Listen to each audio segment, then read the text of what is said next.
We're couple minutes, but that's life. Honestly, I'm sure you can deal with it. Welcome, ladies and gentlemen. Let me mute myself for a second while D does that thing that he does. Go for it, D. What's going on, everybody? This show is for educational and entertainment purposes only. You have to be 21 and over to be here. If not, you have to get out. Back to you, Fumi. You heard the man. Get out if you are. I was going to make an OJ joke, but I can't think of one right now. Anyway, well, other than the fact that he existed at all. Anyway, ladies and germs, welcome to the show. Hit the like button and subscribe if you are, well, honestly, if you want to. If you like the show, if you, cheers, Christoph. What's going on, buddy? If you guys enjoy the show and if you find value in it, please do subscribe. Please tell your friends. It would help tremendously if you help your friends so that the show can grow a little bit. And of course, presumably the like button helps. I don't know. It just makes me feel better when I see a couple likes if I ever check. Cheers, Christophe. Bonjour, my friend. In fact, a friend of mine was asking, "Oh, has Christophe been on the show recently?" And I was like, "Oh no, he's been doing his own thing for a little bit. So good to see you, Christophe." He probably doesn't understand what I just said because I said it sloppily in English, but that's okay. Welcome, ladies and germs. Let me switch to live chat, like you guys should as well. Martial artist, there you go. Cheers, buddy. Of course, again, don't let me to tell you what to do, but the top chat filters some of the comments, and the live chat does not filter them as much. So anyway, ladies and germs, Poofy. show. Thanks very much for joining us. What's that, D? If you want to be poofy, stay in top chat. That's right. Poopy and Gloopy. Stay up with their top chat there. Welcome, ladies and germs. I'm going to post the link here in a second. You guys are more than welcome to hop on the show. For the time being, still, these shows are these kind of general conversational shows. Boom, here we go. They don't do well, honestly, and so that's one of the reasons why I'm always like, meh. Oh no, that is the Zoom link. There we go. Boom. Uh, yeah, these live stream shows, especially the weed shows and stuff, really don't do a lot of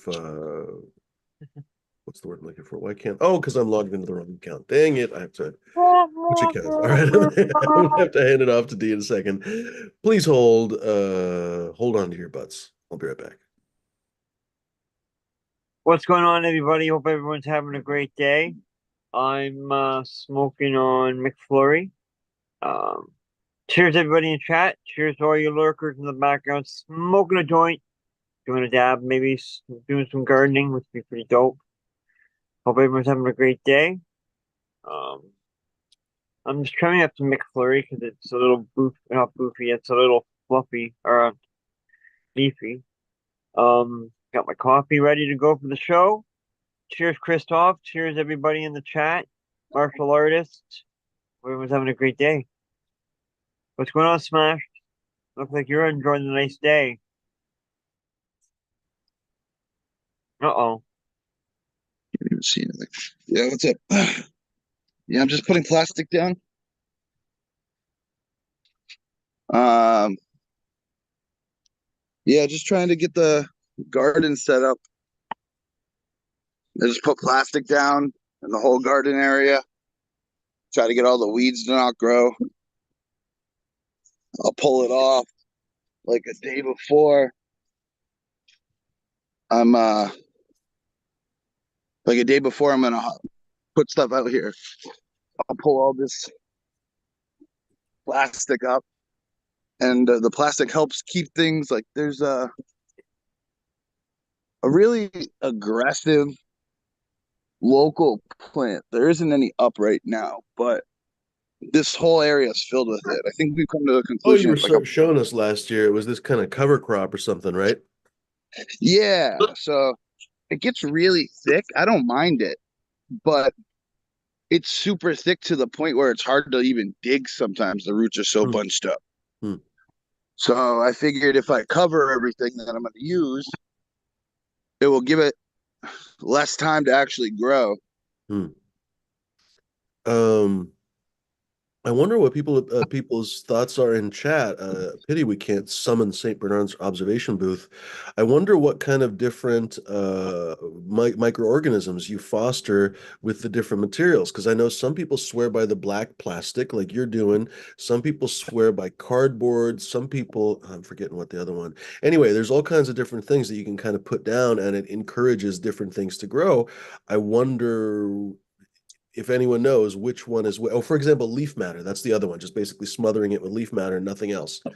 I wonder which different organisms you foster. Like, are you basically making a really fungal soil by doing that? Are you making a bacterial soil? I wonder if anyone in the chat has any opinions.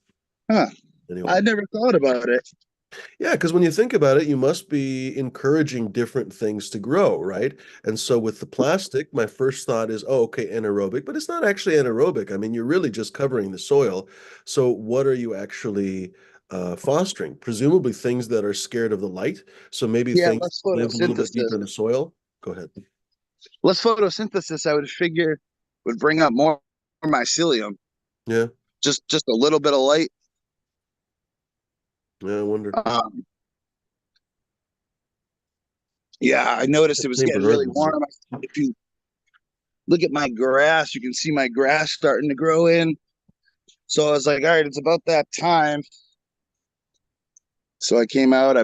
I'm probably gonna. My dream would be to put a greenhouse in this area, Hmm. but for now, I might even make like a lean-to this year. Um, Not a lean-to, like a what are they called? Like a half shed. It had the front Oh, of yeah. it's basically open. I'd just put the fencing on it and have three walls, Hmm. and then greenhouse roof, greenhouse plastic the roof. But blueberries are not not even starting yet. Dude, these blueberry bushes were here when we got here.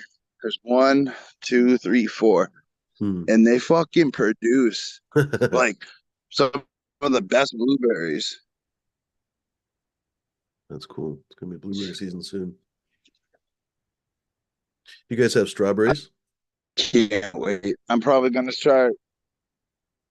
We did. So when we moved in, there was strawberries over here. I'll show you. But we have a lot of rabbits and stuff. So this box right here had like you can still kind of see it. There's a cover. It had like chicken wire cover and stuff. And this is where the strawberries grew, but the rabbits would eat them always. I'm probably gonna try doing more strawberries in this year. It's already, I mean, You're roboting a the little bit, wood Smash. old, but oh, sorry. The wood is old, but I'm probably gonna come out here and do strawberries here again in this little section. I gotta get a little. I still got chicken wire right there, so I'm gonna cover it up as best I can to keep the birds and the fucking rabbits out of it. If the birds didn't take half of the blueberries, I could probably make some money off of them. Put them out Nice. front for like I'll 20 bucks a carton. make some shine. So, Beautiful out today, though. I want to cut yeah. these trees down, or at least one of them. I want the What, to get a farther little one bit more right. light? Yeah, here, let me switch the camera back. So if you look, like, there's two trees here. This one's okay because it kind of folds over this way, Hmm. but this one blocks all the sun, not all of it, but a lot of the sun when it goes past the Hmm. sky here. So I really do want to get rid of this second tree. Hmm. I got one of those. If you can't tell, I've cut it Hmm. all the way up to there, but it's still like I would have to I actually suppose climb it. you could prune that left branch off and leave the other branches there. That's what we were thinking too. Maybe cut this at the crutch right Hmm. here, whatever it's called. Cut this big lump off and just let it still grow. Hmm. But yeah, I guarantee you, if I walked in this back right here, I can find a bunch of maple trees to tap next winter. Because I noticed driving, like, the golf course is directly that way, and the back road comes along the golf course, well, actually right through it. Hmm. And if you go probably about 200, 300 foot, two, can't even think right now, 300 feet, two or three football fields that way near the road, someone's already tapped them and they have the buckets and the spigot out. Hmm. So I was thinking maybe next year I'll try to tap some trees out there, because no one uses any of those woods. It's a golf course, like they don't really, you can walk in them, but they don't. Do No, maple no. trees, so this is another question I don't know. Does anyone in the East Coast presumably know this answer? Do maple trees absorb pesticides? Because if it is near a golf course, do the maple trees have pesticides in their sap? Because then you're just having pesticide maple syrup. But if not, fuck, why not? Shit. Good question. Excellent I question. really, I wanted to put my grow out here for the longest time, just like clean the shed out and build a room in the shed. But little by little, I realized, like, okay, I already got to heat my fucking room. Hmm. So if I put it out here during the winter, I'm gonna have to like really get a heater, like a big boy heater, to like survive over the winter. Or well, I don't know. I guess a wood stove, but you'd have to load it constantly with new wood. You're not going to have a lot from that one tree. Interesting. Pellets. Wood Oh, that's pellets. that's a good idea, actually. Yeah, because those One can be thing for automated. awesome is you can load them up and it takes a while for them to empty. Since it is outdoors, I could probably do propane Uh, another one, yeah. or natural gas, because I got a natural gas line. Oh, natural gas. Well, you'd have to run the gas line, but I mean that's not that hard to do. I guess you'd probably have to. Well, for an outbuilding to do it legally, you'd probably have to do it underground. But again, that's not the end of the world. You'd probably have to get it inspected and permitted and all that stuff. But that would be by far the cheapest. Natural gas is probably the easiest, cheapest fuel to use. Propane, you're going to always have to get refills. What if you run out in the middle of the winter when there's a fucking snowstorm shortage? Um, what are you going to spend $200 for a can of propane for your freaking plants? Fucking So huge. natural gas would probably be the solid one, but it's probably going to cost you, I don't know, a good chunk of change to put it down. I don't know. That's another one because I don't think you can just run a natural gas line. I don't. I mean, you can, but you're not going to get away with it if someone checks.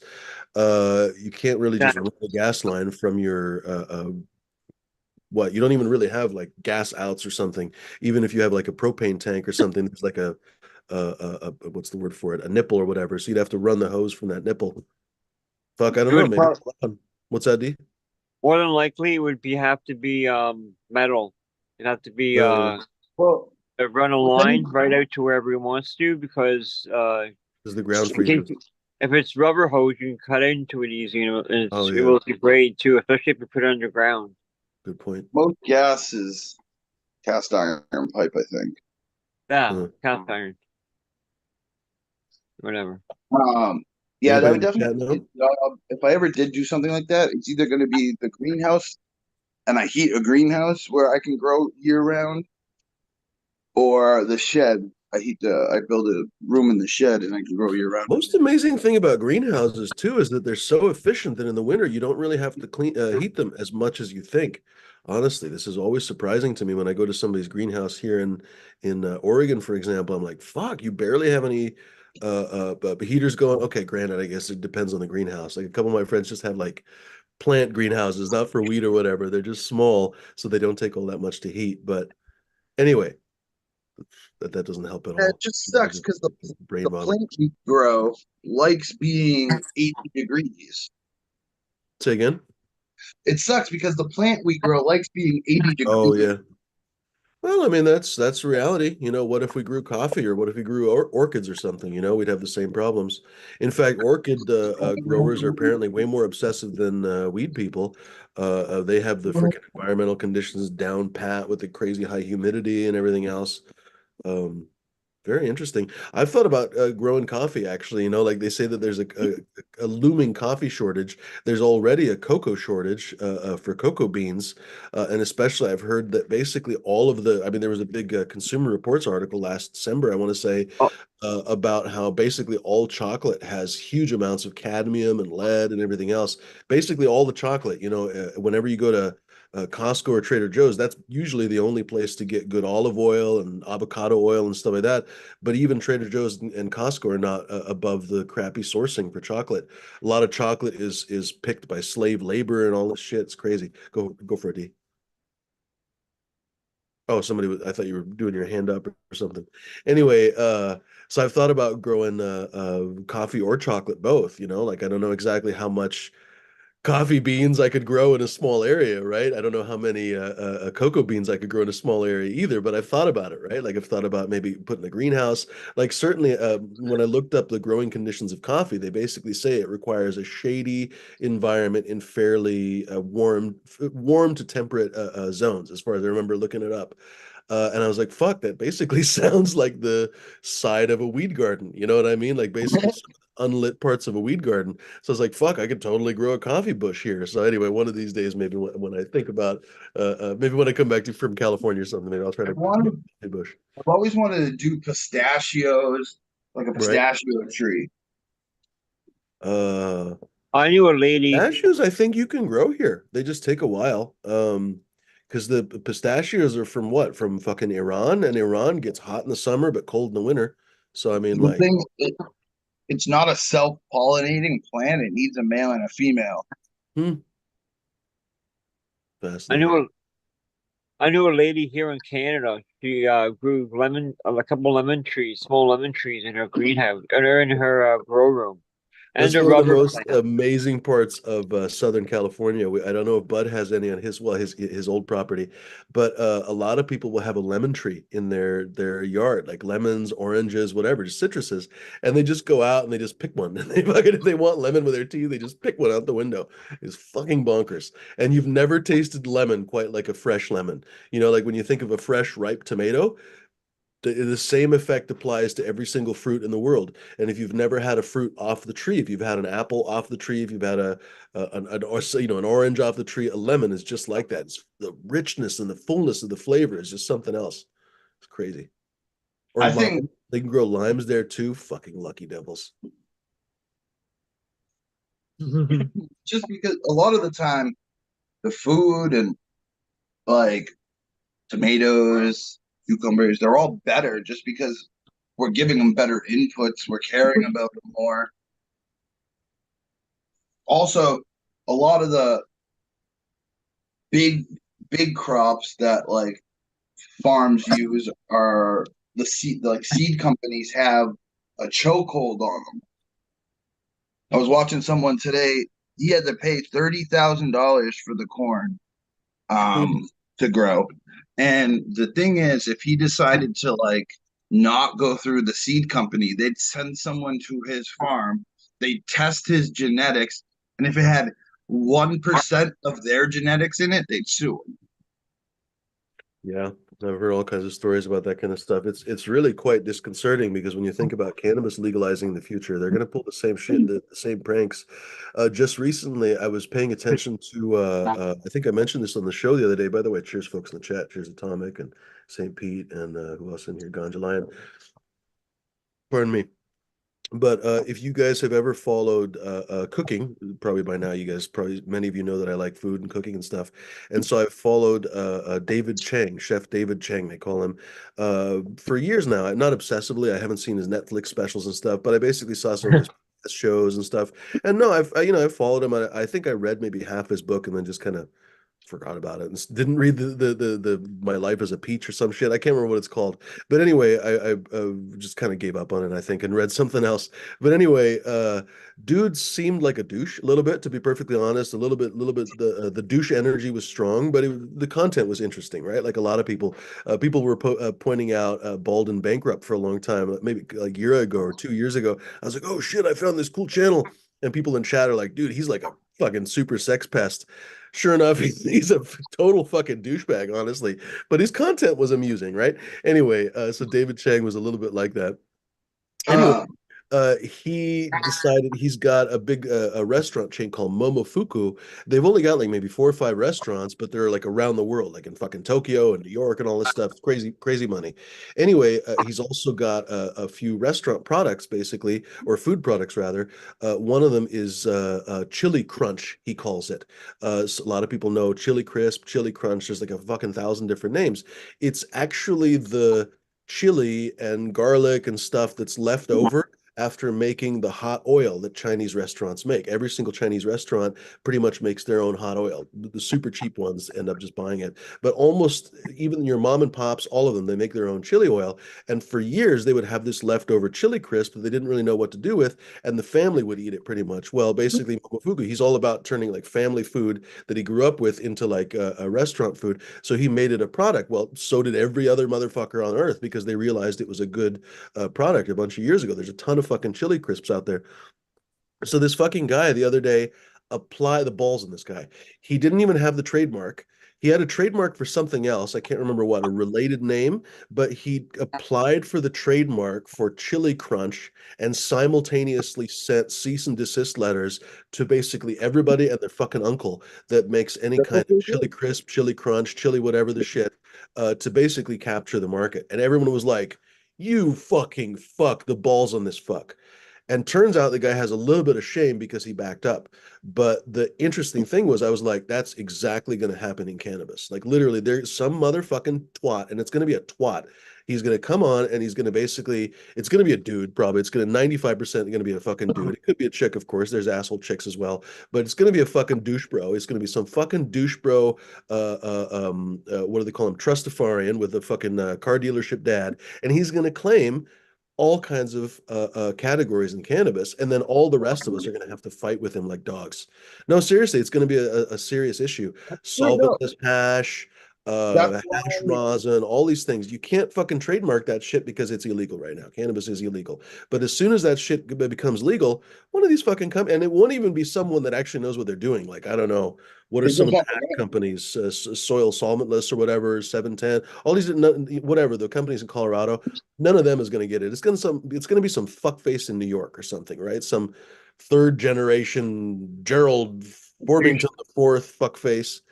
It's coming, it's really coming. And it was Like what? really interesting to see it with this guy. He got shamed out of it, but someone else is going to do it probably. Now that someone got his idea, some other fucker with even less shame is going to do that probably. That's the whole thing. Like Soulshine's doing right with copy left and shit, trying to protect Well, I guess people. he's kind of trying to fight back against it. I don't know. I've lost track of Soulshine a little bit. I was inviting him in on the show, but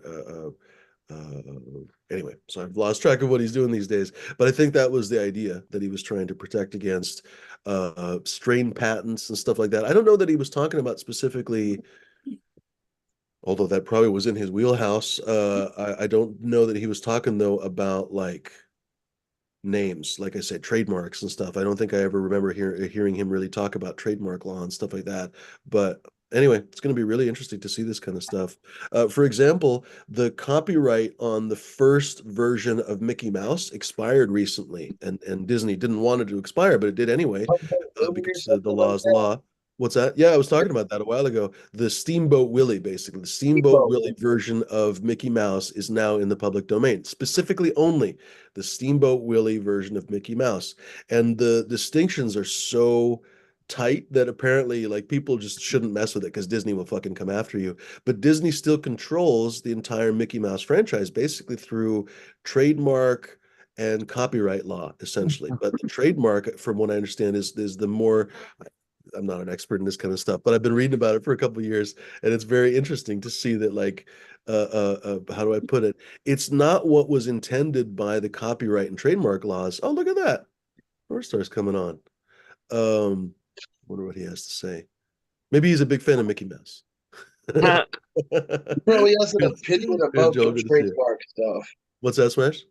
Probably has an opinion about the trademark stuff. Yeah, were you listening to what we were just talking about with the trademark and copyright and all that? Or did you just hop on?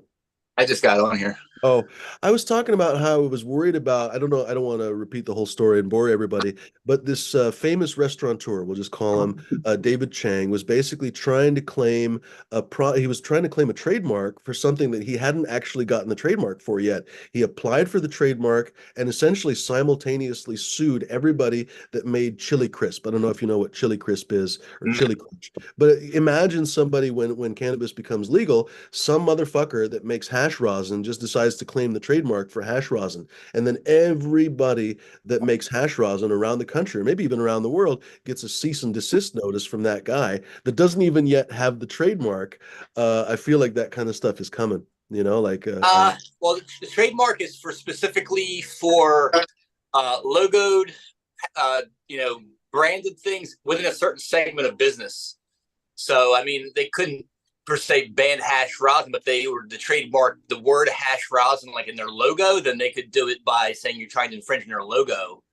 You well, this couldn't guy was trying to call claim it. chili crunch, basically the chili crisp or chili crunch. Now I don't remember which one, but anyway, he was trying to claim one of those, and it's a very broad category, and it's a category for which there is a huge amount of what do they call it? Not prior art, but anyway, it's existed for a long time. It's existed in China, it's existed in Taiwan, it's existed in the U.S., but he has monetized it basically with his restaurant and become one of the dominant players. I think they say he's got like 30% of the market. So he was trying to trademark it and basically take the entire market. He's had to back down from that, but he was attempting to do that basically.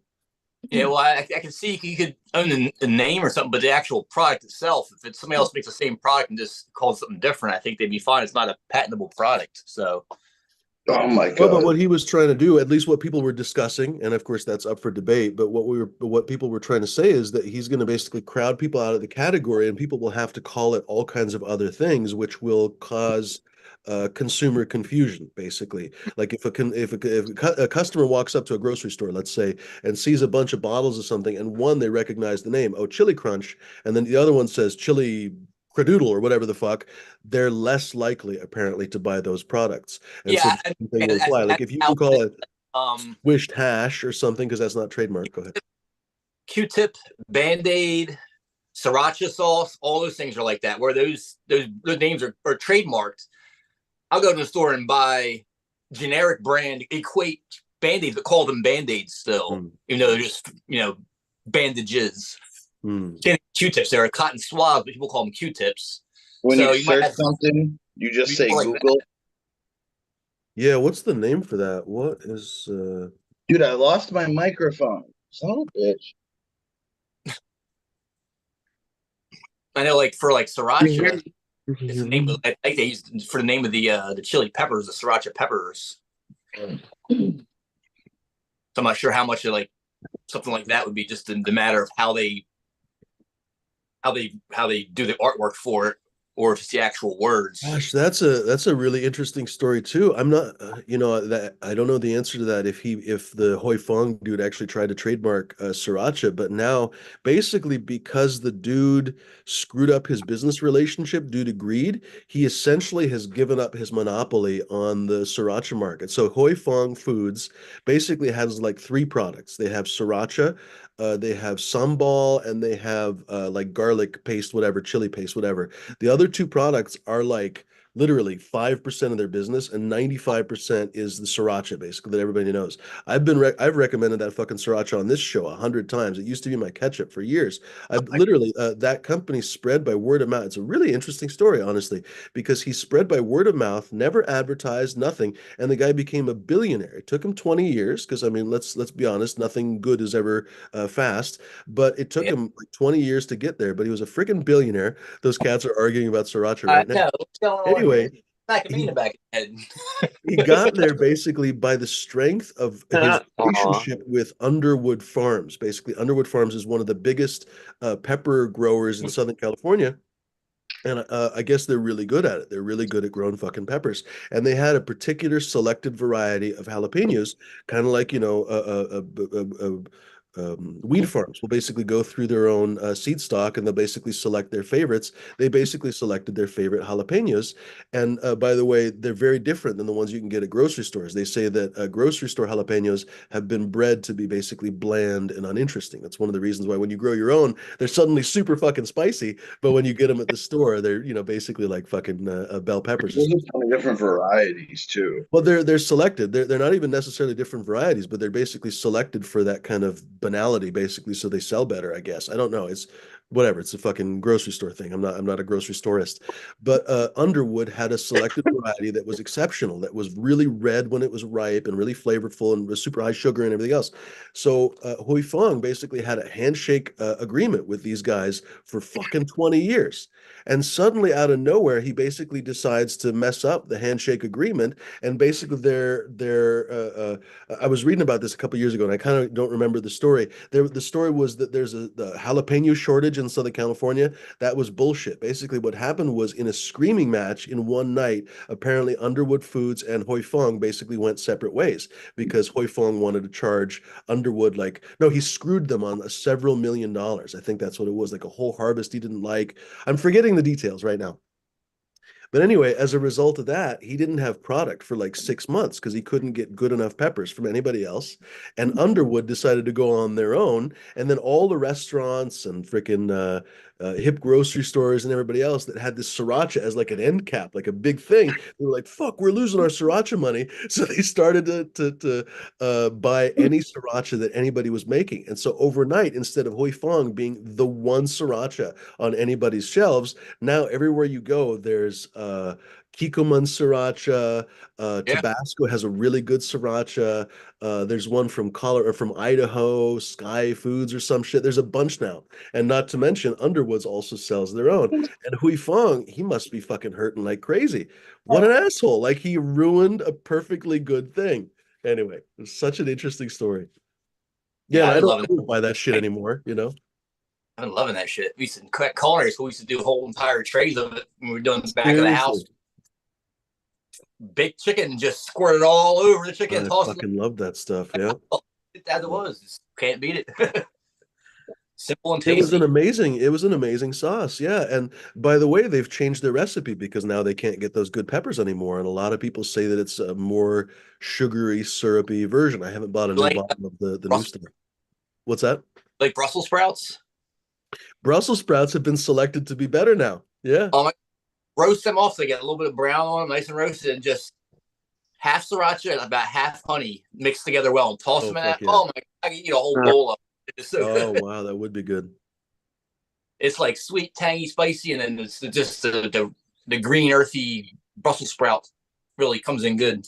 That would be yummy, honestly. Yeah, I've been chopping bacon fairly fine, and then basically letting the bacon caramelize with the Brussels sprouts and a little bit of garlic, and it's been super yummy. And the kind of umami from that bacon balances the Brussels sprouts, but that sriracha and honey would be yummy too. I don't know if the sriracha and honey would be good with the bacon. It probably would be good, but it might be a little bit too much of that. Too much of a good. Telescope greatest is saying I'm getting hungry. Can I tell you something? Up on, ladies and gentlemen, look at this. We have Yeah. North Star hanging with us. We have a lot of nice folks watching. Ganja Lions in the house. Who else in here? J5's hanging. What's going on, J5? Always good In fight. the house. Cheers. Love for the Plant's hanging. We haven't seen you for a long time. Love for the Plant. Hop on, buddy. Love for the Plant is saying, I remember that Indra douche trying to patent all solvent-based extractions. I've heard about that. Someone's going to try, and someone might succeed. You never know. Cheers, everyone. So much now it's in the public domain, and they're going to have a hard time trying to claim ownership of something. I don't know, because a lot of they say the patent office, the trademark offices and so on are understaffed. And so, for example, I'm really into cameras and camera gear and stuff. And there was this, speaking of douchebags, there was a camera company called, well, there is a camera company called Red. They're actually, believe it or not, one of the only American-made cameras anymore, which is really kind of sad. But they're made down in California, down in Los Angeles, I want to say. And the owner, well, the founder was the former founder of Oakley, and then I think he sold it to someone else. And they've just they've notoriously been kind of a douchey company, honestly. But one of the douchiest things they did was they patented raw codecs, basically internal raw codecs. So if anybody knows what if anyone follows digital photography or something, you can basically a compressed photo, like after you edit it and stuff, will come out, let's say, as a JPEG, or in iPhones and stuff that do hex or hef or whatever. Well, an uncompressed photo that comes from your camera directly, one of the formats for that is RAW, and arguably that's the best format because you have the most possible leeway, the most information. You can change the color gamut, all this. You have Is the that most my internet or is flexibility in that the future. his? What's that, Smash?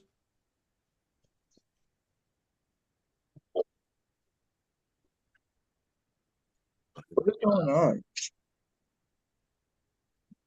Anyway, so the raw format, I guess it's not really worth going as super into the weeds, allows you the most possible latitude, but it also allows you to do a lot of interesting things like compressed raws and everything else. Anyway, Red patented RAW, and as a result of that, basically nobody's been able to use internal RAW for the last 12 years or 15 years or something ever since they did it. And a few people have tried, like Nikon, and Red actually sued them. Well, in a weird freaking turnabout, Nikon, who is a far bigger company than Red ever was, bought Red. They were just like, we're going to solve this legal issue by buying Red. And so now Red is owned by Nikon, which is arguably a really, really good thing because Nikon actually gives a shit. They're not a douchey company and everything else.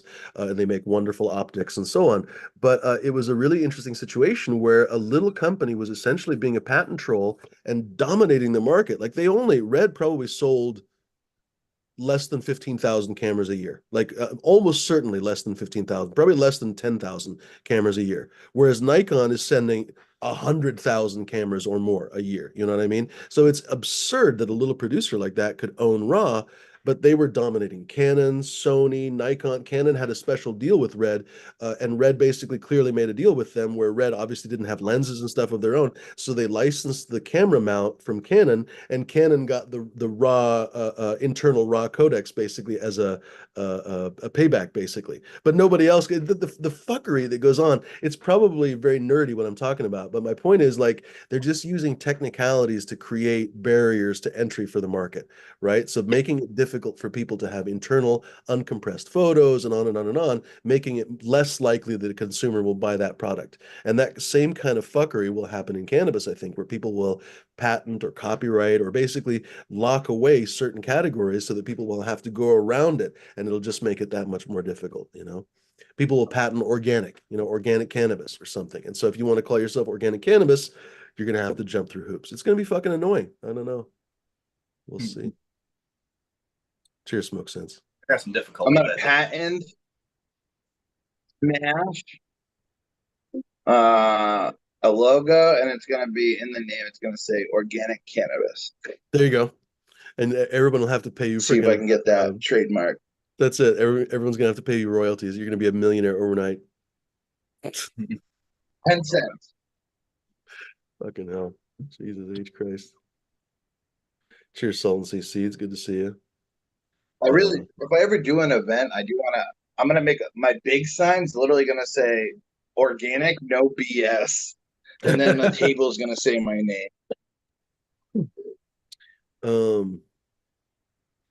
I was thinking about that the other day. How was I thinking about it? I was like, gosh, there's so many different versions, let's say, of organic, right? And what do you mean by that? If somebody says they grow organic cannabis, does that mean that they're growing no-till without pesticides, blah blah blah, from the earth? Does that mean that they're doing KNF? I don't know. There's a lot of different versions of that, and you really can't know anything from what they're telling you at first. Like they could be growing Fox Farm with Fox Farm bottles. That technically counts as organic. Funny.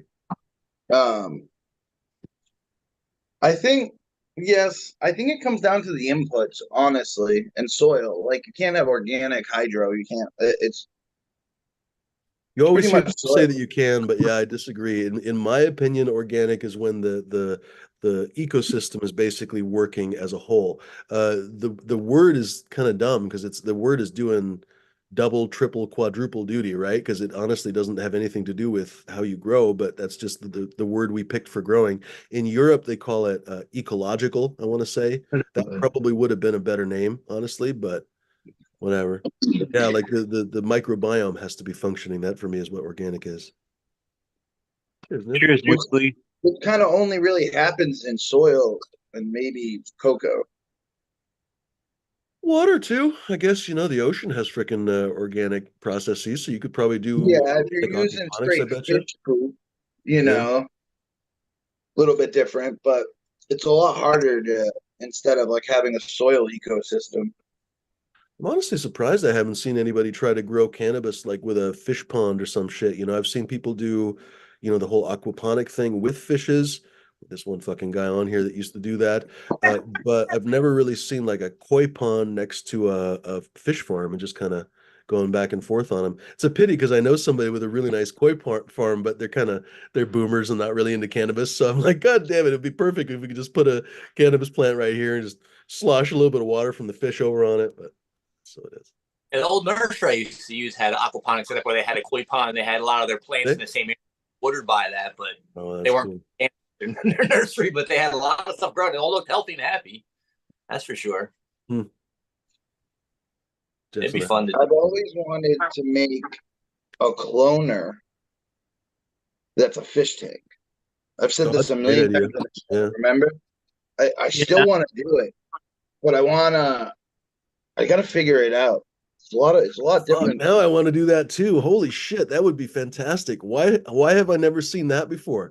Like a hydrocloner, but on a fish tank. Yeah. Pretty much. Hey, You cut out the top, or you can have floating pieces of foam. That would be too difficult, but I know what you're talking about. Well, maybe you could. You could just have like little floaters. They'd be like little lily pads, and all the clothes are floating on the surface. I have a question. Doesn't oh shit, what's the stuff? The stuff that Bud uses for growing his medium. Rockwool. Doesn't Rockwool float? Nah. Yeah, I think it gets Oh no, waterlogged. it stings once it gets wet. Yeah. Okay, never mind then. It becomes very heavy because Rockwell can absorb a lot of water. But yeah, like hydrocloners or aerocloners, I guess they have the foam inserts. You could just basically plop the clone in the foam insert and it would just bob on the water. Yeah, you can make a little or you can get a piece of board, a piece of wood, drill holes in it, and have it floating because the wood will float. Oh, that would be delightful. If anybody in the chat does that, I will give you 2 packs of seeds of whatever you want. That would be fucking hilarious. 3 you I'll create throw in a pen. No, seriously. Hey. What are the ground rules for this? It has to be a viable fish tank You have to get with at least one living round. fish in it. What's that? You have to at least get 1 round of clones. It has to have fish in it, and we got to see the progression of the roots growing because you should be able to see it. That's it. And I don't want the fish to get murdered. So please don't keep placing fish. Don't call it Bobby 2, Bobby 3. Like, let's see a healthy fish with some viable clones come out of a fish tank. That'd be fucking amazing. Hey, I have a fish tank in my basement. I've been trying to set it up, bro. I bet the fish would nibble a little bit. They'll This probably eat contest the is algae. eligible to all comers. Whoever's able to do They'll that. probably eat the algae. Yeah, keep them nice and clean. That's it. Love for the plan to say in the aquarium /greens like lettuce, etc. combo has gained popularity in the last years. Yeah, I bet you that lettuce and stuff like that would grow really well in an aquarium now you think about it. Yeah, I'll just type it. Kicking and Cup says, I can't do it. Fish won't handle my nuts. Well, you're not supposed to teabag the fish. You're just supposed to feed them. Zombie is saying people in the flavors. Is this the next grow challenge on the Discord? Sure, that'd be fun. That'd be super fun if anybody was to. Could you do it in just a regular fish bowl? Probably. Like why not? If you had a little pump in there, probably because I don't know now. Plants would probably need at least a little bit of oxygen in their roots, I would think. I'd put an aerating stone at the bottom. That would be just underneath the rocks where your plants are going to be, so the bubbles are actually going on the board and popping. I've thought this through very much so. Trust me. All right, the first person who pulls this off gets 3 packs of anything that I have that they want. The Oh, second, shit. third, fourth, fifth, you guys, I'll pick. But the first one gets 3 packs of whatever they pick. And a Uh, pack of papaya. I Rum think this would cake. be fucking hilarious. Yeah, if you guys are serious about this, this would be goddamn hilarious. Now I wonder if I could do a fish bowl. I'm having to think where I could do it. All right. We'll You have to could pick up, like, I got a 10-gallon tank here. We'll go in the basement. uh Uh-oh. that would work. Holy shit, a 10-gallon tank you could probably get like that's almost the size of a little bit smaller, I guess, than like a hydroclone or aeroclone, like a 36 um what's the one I have? I think it's like 36. So that's like a 10-gallon tank. Interesting. What's the most fuck if you had like a 100-gallon tank, what's the most clones you could get out of there? Be amusing. One of those Cake and big. Cup says, I think this is an awesome idea. I think it'll work for making my cloner setup instead of an ice cream containers, but no fishy. Well, you got to have a fish. You got to have a fish, at least one fish. Get a goldfish. We can name the fish if you'd like. In fact, we could do a community poll on naming each fish. We don't have to, but that would be pretty fun if we could name the fish. Okay. It'd be amusing to see what the winning name is. Look at that. Smash is already ahead of the contest. He's leading already. These lights work. No. Catch up, I people. You're picked this already up a behind while Smash. ago. And I didn't want to leave the fish in the basement, but I realized I got two tank heaters, so I could leave them in the basement.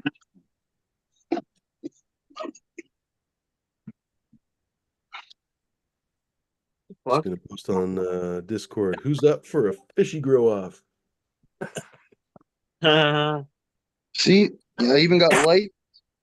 Fish off. Oh, yeah. I don't know. That's probably a 10-gallon tank, maybe. It might be What more. about It's hard to tell from here. That might be like a 15. It's kind of tall for a 10, but it's also less. Gosh, I want to say that's maybe like a 15-gallon. Look, To say. I got these floating around somewhere. I just thought too, what about Mhm. growing using a grow tent? Putting an aquarium in a grow tent with a grow light. You mean fill the whole grow tent? No, one tank, but that'd be a crazy look. That'd be So a good idea. That'd be a maybe great I will. advertisement for a grow tent. Holy shit, we're so waterproof you can grow fish in it. We'll have the Maybe fish. I'm gonna clean that out today or after the show, and I'm gonna try to.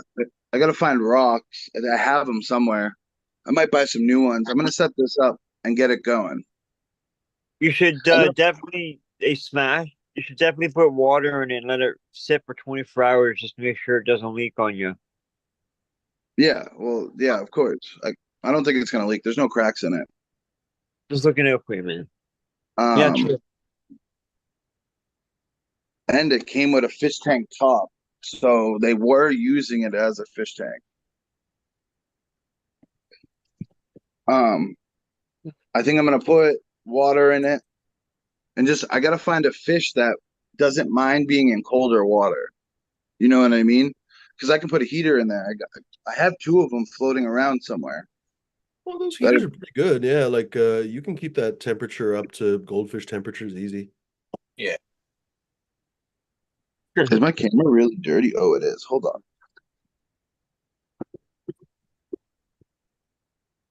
People in the chat are reminding us of the solo cup grow off. We could actually do one of those too. That'd be kind of fun. So I got this Start one actually. aquaculture, uh, CSA approved PCB heater. CBD. It's got a That's a normal thermostat. brand. I used to have I used to have some stuff from theirs. I think I even had that heater. I used to have aquariums. You could get those at like PetSmart, stuff like that. It's not like Yeah, a yeah. super nice I brand or got two whatever, of but it's them. fine. And they're only 50 watts. Hmm. I gotta find them. But I mean, right now it's like 57 down here. Hmm. A little chilly.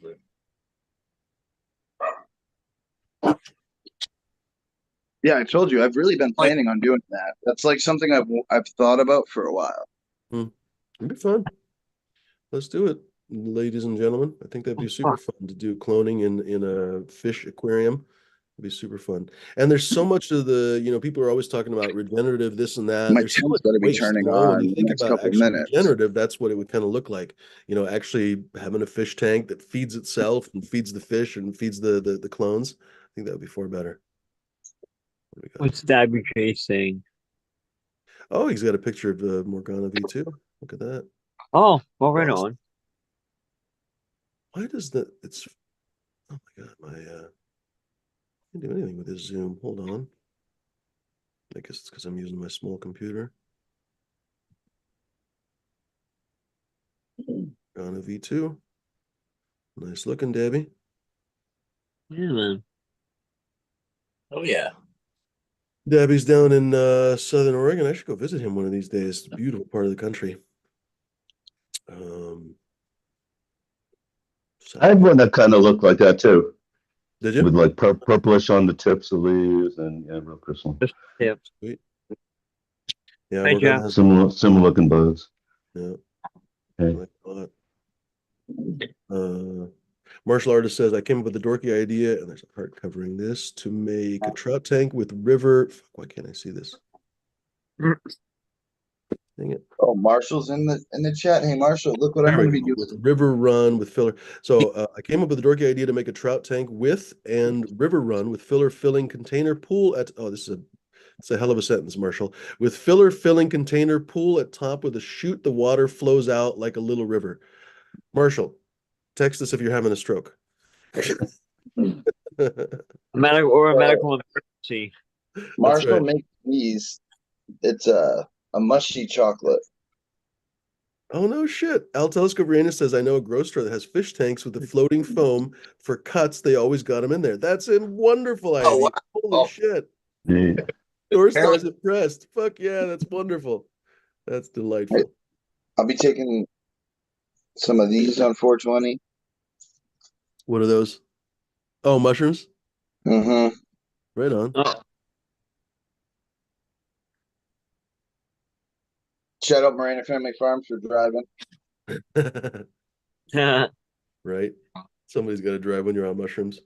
Fuck was I gonna say? Gosh, I still don't know. They basically re-legalized drugs in Oregon recently. I don't know if a lot of you guys probably knew that we basically experimented in drug legalization or decriminalization anyway, and we did a pretty poor job of it because we didn't offer any addiction counseling or anything. We just legalized small amounts of, or decriminalized rather, small amounts of every drug basically.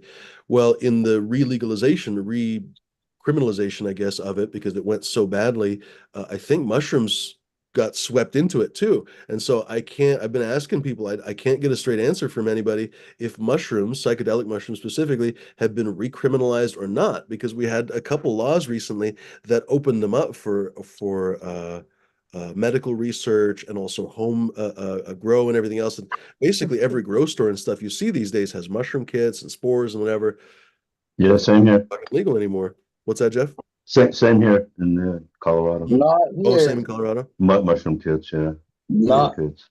Nope. You can't get them. Hmm.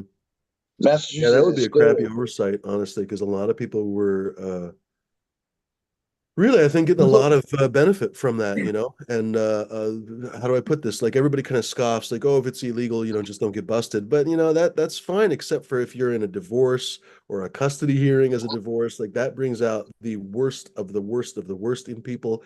And anything that you do where your fingernails are not dirty, you're going to get fucked for it, like fucked bad, like big time. And so stuff like that, oh, my ex-husband is growing mushrooms. That'll fuck you harder than a goddamn fist of an angry god, So people like to kind of roll their eyes, but that shit's important. We've had people on the show that have gotten screwed up by spouses and former spouses. That shit's serious. Yes. Yeah, L telescope Uranus, you nailed it. I think we weren't really predicting. First of all, it was unfortunately out of state money that really pushed the drug decriminalization in Oregon. It's not like we weren't like I actually voted for it. I feel kind of dumb having voted for it after a couple of years of seeing the results, because it did not like even in the proposals or whatever, they didn't offer any addiction counseling or anything else. And I remember wondering back then, like, well, what's going to happen? Well, sure enough, nothing. Basically, we had a bunch of addicts passed down on the street, but also they didn't, I think, anticipate fentanyl and carfentanil and all the different drugs. I guess there's some new ones that are even worse. Shit, that stuff was not as common, 5 years ago when basically everybody was campaigning for it. Because I want to say that the law was passed about 4 years ago, 3 years ago, uh, I don't remember right now, but 3, 4 years ago, and it was being campaigned for about 4 or 5 years ago. And back then, fentanyl was not a big thing on the West Coast. Then it just exploded basically. And so now you have literally all these fucking zombies in downtown Portland. 5 years ago, Ah, downtown Portland was vibrant, really, really, really vibrant. And when I founded my tasting group, I called it the Portland Cannabis Tasting Society because that was like, oh yeah, shit, Portland, because we had some of the best restaurants in the country and everybody knew we were this crazy foodie city and everything. Fuck, I was just in downtown a couple days ago. It is goddamn dead at all hours of the day. It doesn't matter. If you're there at 2 o'clock in the afternoon, you're walking around, like it's easy to find parking now. Like it's fucking dead. And one of the reasons why is there's Did the crime go up? so many drug users on the street. Yeah. Yeah.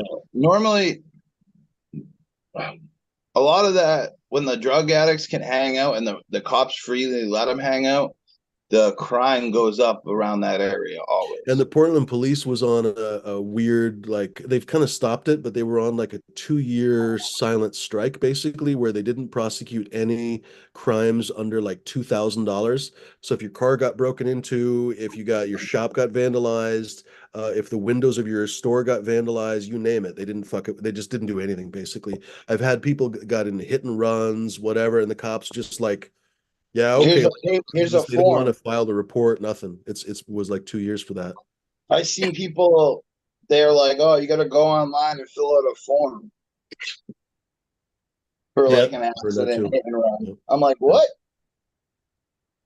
And No, if it's you been get a your weird car stolen, situation. they pretty much they walk in and they're like, "Do you have a description? Do you got a video?" You say no, no. You give them your license plate. You describe your car, and they're like, "All right, we'll look for it." The thing is, there's so many fucking stolen cars, and there's so Yeah. much more priority on that list.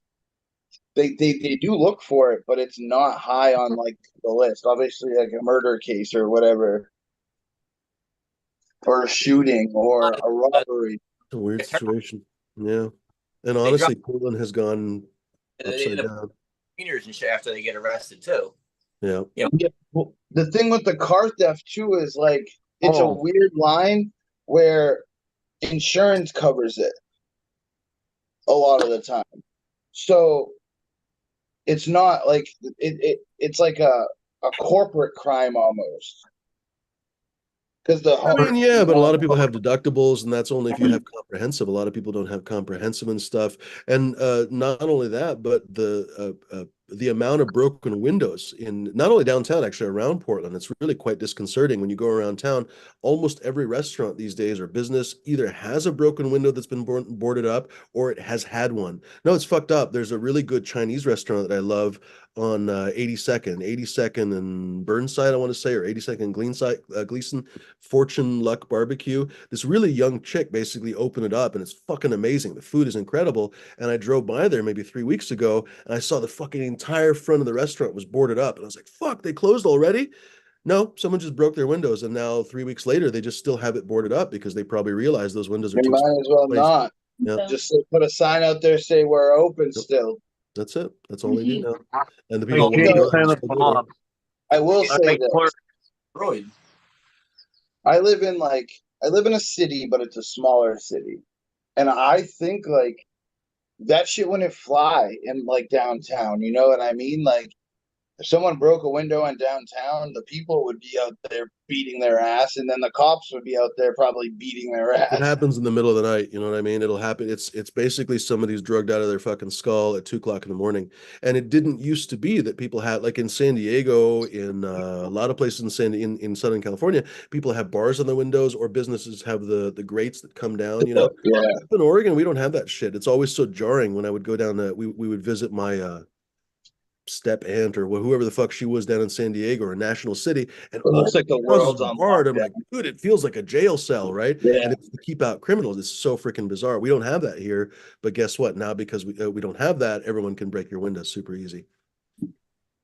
I So think a in lot of Toronto- the thing is there's a lot of apartments downtown too, and like there are a lot of drug addicts that hang on the downtown, but we don't really have the broken into cars and car theft here. If you go to Boston, you probably get your shit stolen. right now, in Toronto, it's friggin' nuts. One of the official, I forget who it was, some police person or I forget who it was, but it was an official like person. Anyways, they're saying, because there's so much car theft and car crime, they started saying leave your keys on the hood of your car. The fuck? So now people are actually doing that because to save from getting their windows smashed and they get a chance of That's getting their car back. Not just that now. Hold I've on, heard Pat. people. So you literally just leave your keys on the hood of your car when you park your car? on the hood. I haven't heard that, Damn, but that's beyond San I've heard them Francisco. say keep your My windows keys rolled are down. my keys are stuck in my ignition in my truck, so you can't take them out. What's your address That'd again? be Yeah. perfect. No one has fucked with my truck in like 2 years. Yeah, but you live in a rural area, I bet. I live within city limits. Yeah, but still, it's a rural state. For like 3 decades, though, in San Francisco, you were always told to like just leave your windows open, Yeah, just leave your it car open. Might unlocked, as well just car unlock unlocked. it, leave Otherwise, the windows they'll open break so it. they Just can don't see leave what's anything in in your there. car. Open up your glove compartment, just leave it open. Just don't leave anything in your car and just leave everything open. And that's been like for 3 decades. It Yeah, makes it easy. Almost there, as I say, I remember. If they see a backpack in a car, your windows get smashed out. You know? Mm-hmm. There's been places like that in Oregon for sure. Forest Park and stuff. People go hiking up, and there's beautiful, beautiful forest park. It's literally what it sounds like in the middle of the city, basically. And so it's a huge forest, so you can actually hike for the whole day, a couple days if you wanted to. But not the best parking. And sure enough, when you park there, people know you're going to be gone for a few hours. So fuck the amount of what do they call them? Detroit diamonds on the street, where it's just old broken shards of glass. Basically, it's basically everywhere. Every single space has so-called Detroit diamonds. Yeah, I had my window smashed in Santa Rosa, and that was about 5 years ago. Even then, we called the cops. And they were like, "Well, we normally don't come out for that kind of thing, so you can come in and file a report, or Or just nothing fuck off. important. Just window fix." Basically, like they don't have time for that shit. I don't even go to Santa Rosa anymore because I just say screw it. Then I don't any more windows getting broken. Just They don't stealing a have time for backpack that out. shit because they're busy busting small-time weed dealers or small-time weed users for a joint or two. I think like all new I cars broke gonna into have my truck. cameras. I was at That's Walmart like a month ago, and I had to break into my truck, and I broke a window, and there was like 100 people in the parking lot, and no one even looked at me. I did that once. I was at a bar and I left my keys in my car and locked the door. So I broke the window. I said, I'm not fucking calling a tow truck. I'll just go to the junkyard and get a new window. So I broke the window and somebody's like, I'm calling the cops. And I'm like, God, it's my car. My keys are right there. And they never showed up. I just got in and left. Here you go. Actually, I've seen cops help people get in. They have tools to get into a car. Some of them, I guess. They call used to around here. You used to be able to call the cops, and they would Slim Jim their way into your vehicle, Yeah. and they wouldn't So charge you here- or anything. But they quit here doing you- that like 10 years Because ago at that's least. safe, and then no one's gonna say you're stealing it either. Then So here the fire department did it. But they don't do that shit no more unless you're like a mother that locks your kid locked you out of the car or something. Yeah, because they used to always carry a Slim Jim in their car. Just carry a Slim Jim in your pants. Is that a Slim Jim in your pants? Are you Step happy to into a see me? Slim Jim. Cranks the window out, and they go right in there and hook it up and open the door open. That's how they tow people's cars that are not supposed to be when they can't get into them. They just break into the car and put it in neutral, and off they are with the car. That's them, like, awesome. on.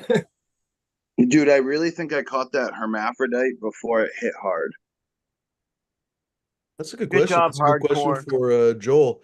Last night Smash was talking about, was it last night Smash? I think it was. Yeah, it was. You found a herm of you It's found critical a herm push. of critical crush across to something else. I can't remember what. No, it was just a critical kush. Well, but it's It was probably a it self. was from seed, so maybe it was a selfie. Okay, yeah. And what week are you in again? Oh, you don't know for sure what week you're in. I gotta be in Kind 4 or of 5. look like week 5-ish, something like that. Maybe 6. What do you think? As much as 6? Halfway, Yeah. 5 or 6. Say week 5. No, he's paranoid. I don't know. What are your thoughts? There's no way to know until the harvest, pretty much. But well, I guess you'll know in a couple of weeks probably, because if you see a bunch of pregnant freaking bracts, you'll know you're seeded up. I don't know. We were saying he might be lucky. He sprayed it all down and See any kind of pollen anywhere, or you just see little balls starting to shoot out? I How- didn't. So soon when I catch? found it, I touched it and a little pollen fell out. Okay, so that says at least the chance that any other pollen sac that was viable could have opened then, if it's been that far along at least.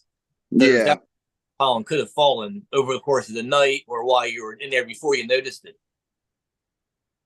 I would So- say that direct vicinity probably will be seeded, but you never know about the rest of it.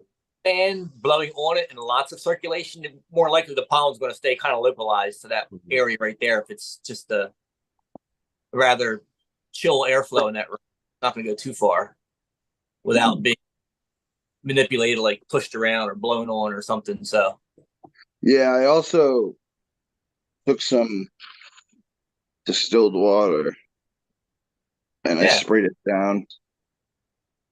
spray it before you move it. Yeah.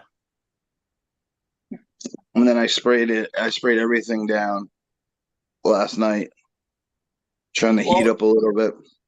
that'll minimize anything. All the strays, all of the spray will neutralize any of the pollen that might be sitting on a leaf here or there that gets blown around a little bit later. You don't have to worry about any of that now. So you might have a few seeds, some pollen that might have fallen overnight or while you were checking it out, but it's going to be localized. If anything, I wouldn't really worry about it.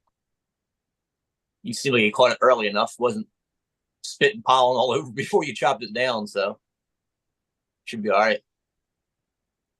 Yeah, I only think there was a couple of them. Because like I'm looking at all my pistols and stuff. I did start seeing like the last time I had a seeded harvest, I like noticed, and I'm like, oh, these pistols are kind of brown. Why are they turning brown now? There's no pollen. And then obviously, okay, I seen it this time, and I'm like, that's not right. Let me look, and it was actually right here. It's a different plant. Do you have any And same seed stock going in there right now? I'd keep a close eye on them. say it one more time.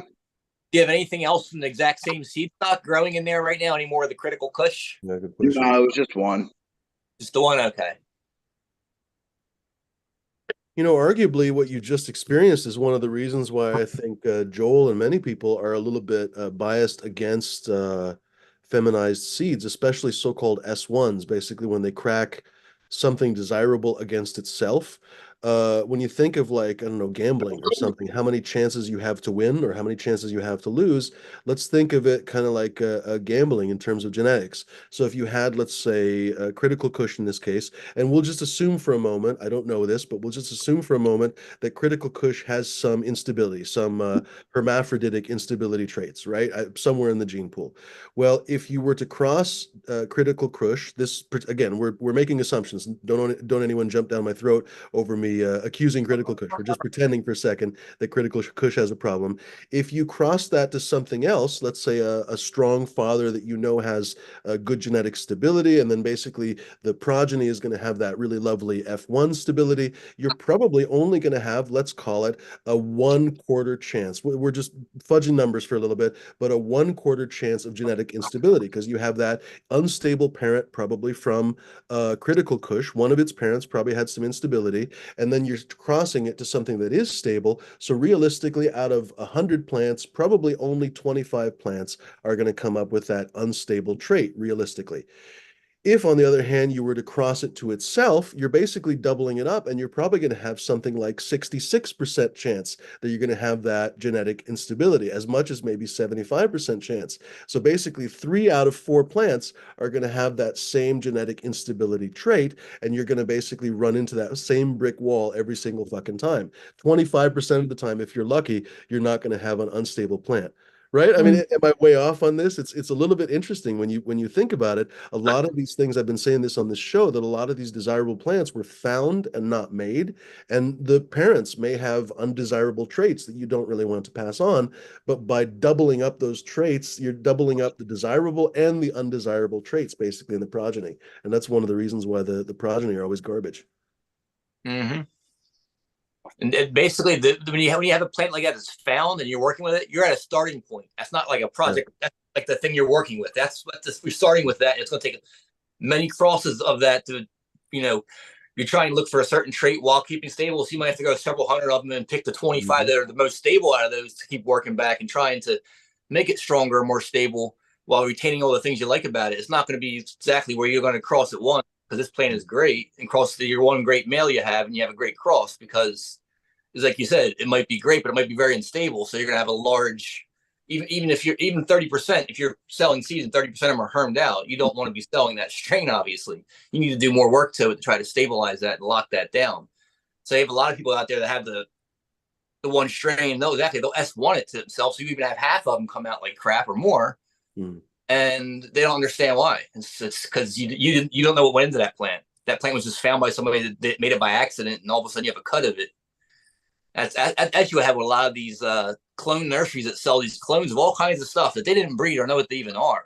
Yeah. But they're going to sell clones of them. I'm not even so sure they can be guaranteed when they get the clone from somebody, it is what it is says it is. So it's a lot of just people buying almost buying random plants with names that might not be right, or they are right, and the person selling it doesn't know that the genetics behind it are going to mess this person's garden they tried breeding with it or anything else. So it's just turning into a shit show on the internet with people buying a bunch of bullshit and adding it to their repertoire, a bunch of stuff they're making now. And it's just, I don't know. I don't know how much of it all is the exact same plant just being named differently. Right. Just to have, get more sales. I mean, it happens all the time out here. I know in the shops where they'd be selling a certain cookie cut or OG cut. And after 15, 20 trays of this go, the shop is like, damn, it's not moving now. Everyone has this one. But yet the clone seller still has another freaking semi truck coming in full of clones. So they're going to go ahead and slap a different name on it, and then it's hot again. It's brand new hot OG coming in, and then it blows out again. It's just, it's been going on for a long time. So I wonder how far back people have all these different clones that are all renamed from the same clone, and people found stuff in their repertoire, and they, on Instagram, whatever, made it famous, and now that's getting out and about, and somebody else's cut that was just found. It's just turning into a lot of breeders are breeding with stuff they have no idea what it actually is in the plants they're working with. I think, and I think most of that's mostly these clone nurseries that are just selling loads of clones that they didn't make. They have no claim to. They got from somebody else and they turned into a mom and started cloning them. And I wonder how many I've had disease. I just got rid of Chem Dog. I got rid of Apple Fritter. Chem Dog came from Chem, and Apple Fritter came from someone that got it from Lumpy. But there's a guy around here that sells clones, and I'm like, I don't really trust him that much. Like, I don't know where he's getting his cuts, Well, Well, that's what I'm saying. If he's breeding the material and making his own mother plants, like it's from stuff he's bred these plants for a couple of years and they're his own stock, he's making it's his own selections from his own stock. Well, it's probably pretty decent. He's proud of his own shit that he made. But if it's just some fire plant that he got from somebody else, you mean you don't even know if it's going to be sick, diseased, if it is what it is, if genetics in it are just a nightmare. If all of a sudden you want to cross with something, and you're going to have, a bunch of infertile bullshit, or it's just tougher when the people selling the clones don't actually breed the material they're selling.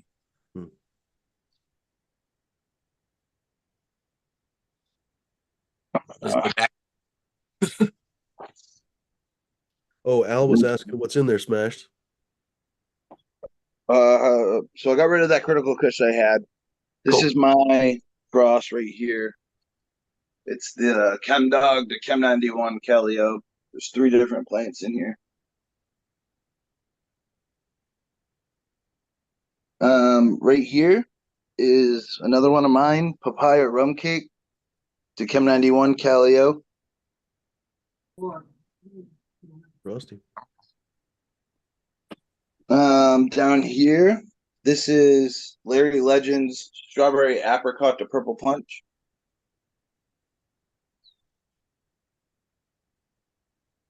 It's like little golf balls. I think this got a little bit of pollen on it. I can see right there, but I wet it down, so maybe it didn't take. Cheers, everybody. Cheers, folks. Cheers. This is my apple fritter. The Chem 91 Calio. There's 2 plants in here.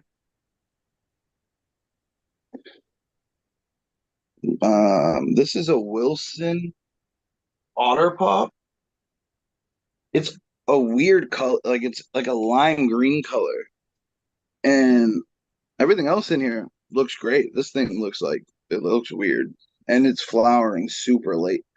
But there's some cool like black pistils almost, purple. So we'll see about that. Over here, last plant is block out a little bit. White Wedding. My last seed of it. Final White Wedding.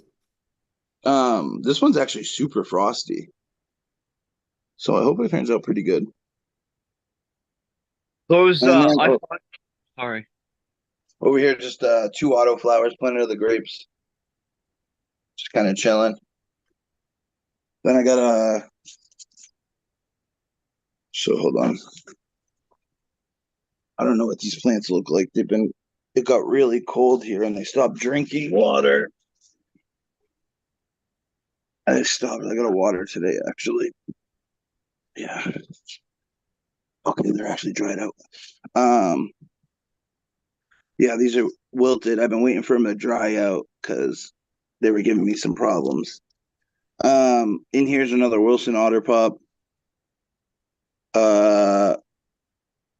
Cindy Cake from a guy around, or I don't know if it's a guy or a girl, a company around here called Purpose Genetics. It's wedding cake, dark heart clone, cross to Cindy 99, cross to a Cindy Cake. And then in here, there is 5 blueberry cushions. I just started. I'm gonna water these right now. I bet you're gonna like that blueberry kush. I've been growing it for a while. It comes from someone that used to come on the show a lot. Be in chat. Sunrise Grown. He has like a blue logo.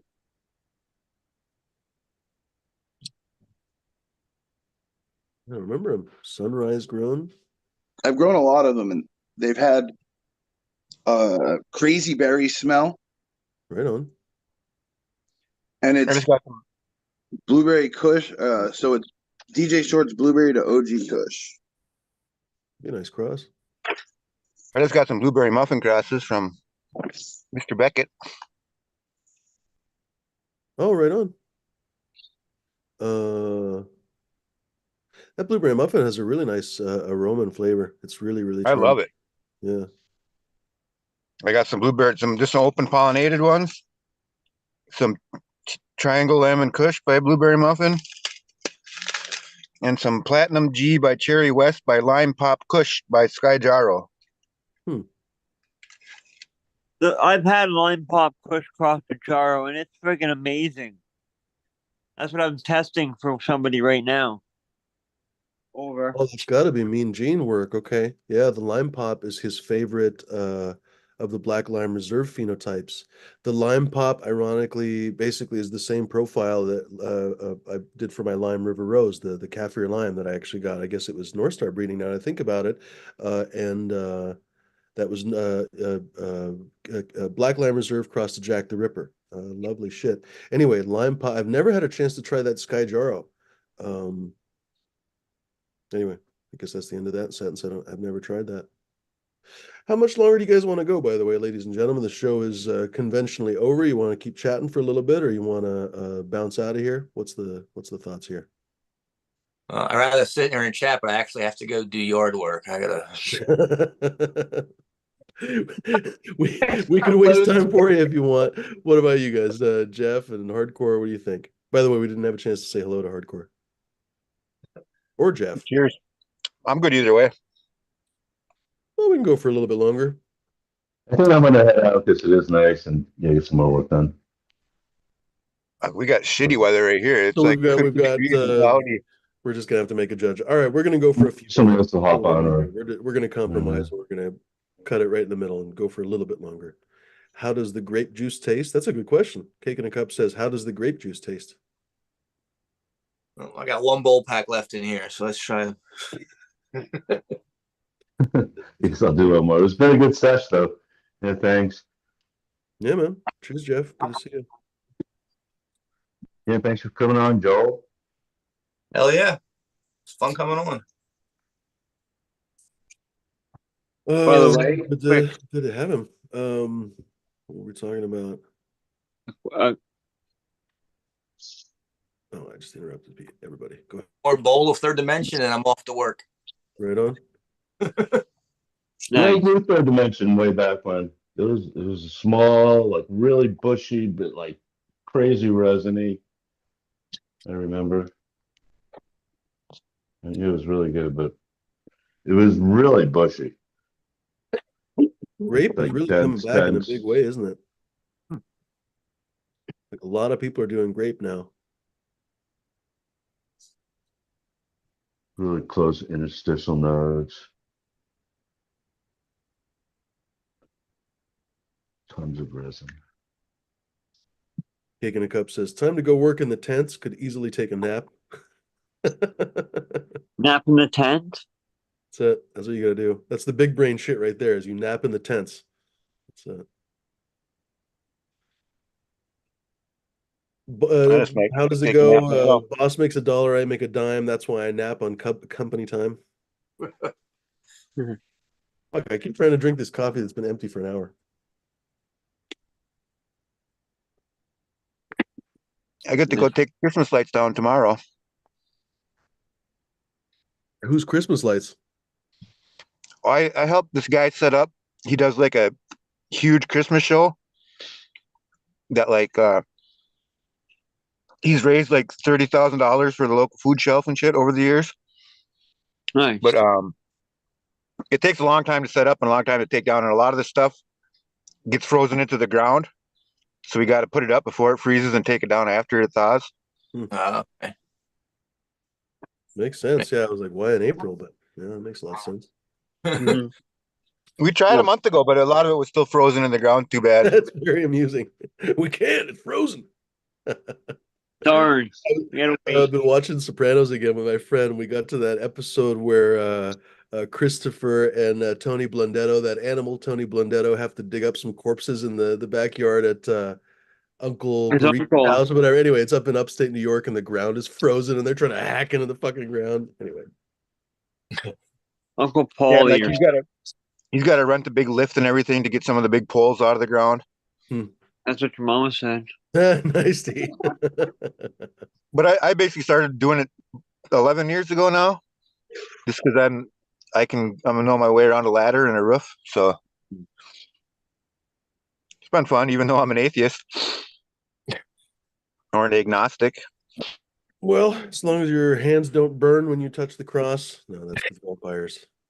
Ah, it burns, it burns. I'm off Good, working. Joe. Good to see you. Happy working time. Had a blast. Cheers, man. Good to see you. Later, Cole. Thanks for coming and hanging out. Cheers. Cheers. I think for a few more minutes here, ladies and germs. Consider this last call, I guess. If you have any final thoughts or something, this is the last chance to hop on the show. Takeover on Saturday, I guess, Hundy. It's 420. What a nice takeover day. You get the main holiday, That's awesome. right? Cheers, dude. Yeah, man, I can't wait. You know what? I'm not 100% sure I'm gonna be gone on Saturday. If I'm still here, do you guys want to do some giveaways and shit? We could totally just have a goof off for fucking 420. Sure. Right on. Depends on what it all depends on what time I'm gonna get home. Yeah, you should do it. Hop on I if was you're here. thinking whoever wins those should hop on. Should be one of the conditions if you win, and once you, because then you can hop on, you can just chat your address right away in the chat, and it's like quick, Well, and then you if I'm know not, it's when it's done, and then you just say hello. You can hop right off. if I don't make But it, that's the easy way to get the address, like right then. It's the Oh, no one's person. gonna want to put their address in the chat. They can just DM me. No, I mean like if they hop on the show or on the Oh, panel. and then basically chat. DM on Zoom. I got you. Yeah. if I don't make it, view me. I put up put up a 5-pack and a 10-pack Sweet. of the papaya rum cake cross. Right on. I bet we'll remember that. Dee, do you think we'll remember that? No. No, I'll that's send right. you. If I'm not here, if I'm not there, I'll send you a message. Right on. That works better. I'm You said a 50 pack and a 100 pack, right? Let's smoke one more bowl, or should I take a dab? What does the chat think Smash should do? I don't even know where my bowl is. Uh-oh. Get off the bowls. That's right. Yeah. I I'm gotta go gonna buy a try clip to of- dab the rest of this. That's munching. I tried that Chat GPT app again. It's really good. Has anyone tried that? Where These you have days, to click on the head, you have to click on the headset, not the microphone. The microphone just does a dictation for it. But if you hit the headset, you go in this conversation mode. And I don't know. oh, I've just seen it in the app. I've never tried talking to it. No, I haven't tried Oh, talking to it it's bringing it to a use- whole nother level. I use it through Bing Copilot. Can you just have a conversation with it? Yeah, Speaking. but you can also Yeah. have it draw stuff for you. Drop here. Not just one sentence, but like you just keep going. So when it answers, like, oh, and you have another question, you just say it. And it just it knows when you're done. Sometimes it starts going before you're done with your question because you're like too slow trying to figure out really what you're trying to ask. But it knows. It's pretty smart, just like you're talking to a person. It knows what you're talking about. Dude, we've had that though. We've had digital assistants for a while. But this Can is where you're just chat with speaking you. to it. This is where you're just Now- speaking to it. Yeah, now it's just they're more advanced on the other side because it can access way more with the AI. I mean, ultimately, there's not that much difference between OpenAI, ChatGPT, and the chatbot from the last 5, 6, 10 years. Those are just probably orders of magnitude less sophisticated because I guess, ultimately, on some level, these large language models are basically an algorithm. They're more complicated than I guess you could just say an algorithm, but on some level, that's just all they are. They're not really an intelligence or anything like that. Even the people who say that they have these Yeah. qualities and stuff, it's That's what not people- actually like an intelligence. It's still just a chatbot, basically. It's an algorithm, but it figures out you're like a hidden model. Sometimes it can be called, or just the. Did you guys see there was like a dealership, a car hidden dealership process.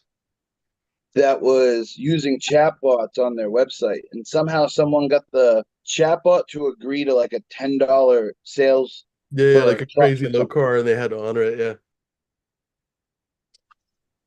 That was funny. That was a crazy story. But I mean, Oh, if you know how to word stuff, you can get it. Yeah, I see it.